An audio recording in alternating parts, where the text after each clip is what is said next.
Yo mga ka-auto,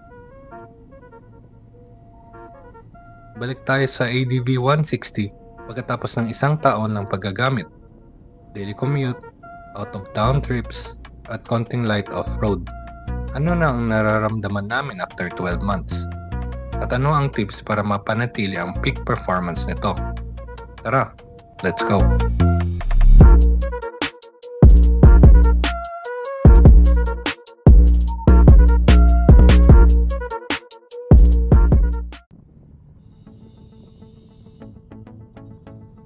Odometer, 12,500 km na ang natakbo ng unit namin. Halo ng city traffic sa Metro Manila at highway runs sa provincial roads. Routine services, oil change bawat 3,000 km, bale 400 to 500 pesos per service. Air filter cleaning tuwing 6,000 km. DIY lang sa bahay, walang bayad. Bulk clearance check sa 12,000 km. 1,200 pesos sa official service center. Ang total annual spend, mga 8,000 to 10,000 kasama na labor at parts. Tipid for 1 year ownership ng adventure style scooter.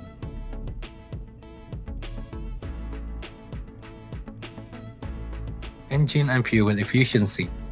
Nag-average kami ng 42 to 45 kilometers per liter sa mixed riding. Hindi kasing tipid ng smaller scooters, pero patas para sa 157cc class.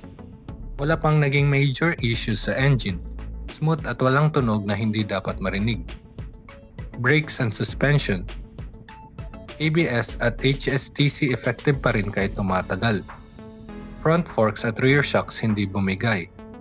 Kahit sa rumble strips at light off-road terrain, slight preload sag sa rear after 10,000 kilometers, pero na-adjust agad sa service.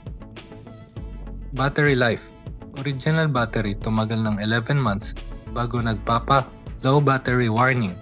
Impressive para sa daily start-stop sa traffic.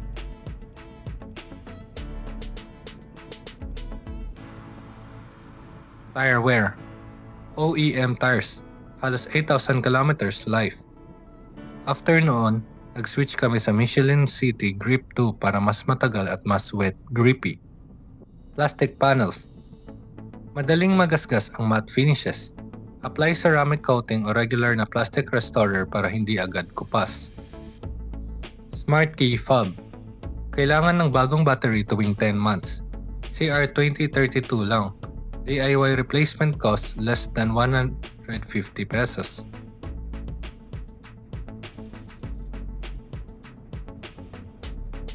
Performance filter. K&N washable filter. Konting improvement sa throttle response at madaling linisin.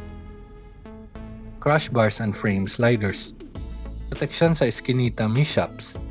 Style points pa. Brake lever guard. Para sa dagdag safety lalo na sa group riding sa expressway. Weekly chain lube. Gumamit ng motorcycle. Specific chain wax para less wear at mas smooth ang drive lane.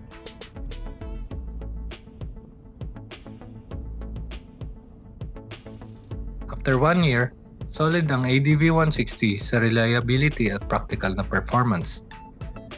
With proper maintenance at ilang tweaks, better tires, filters at protective gear, mas mapapaganda mo ang riding experience mo. May karanasan ka na ba after 1 year sa ADV 160 mo? Share your tips sa comments. Thanks for watching!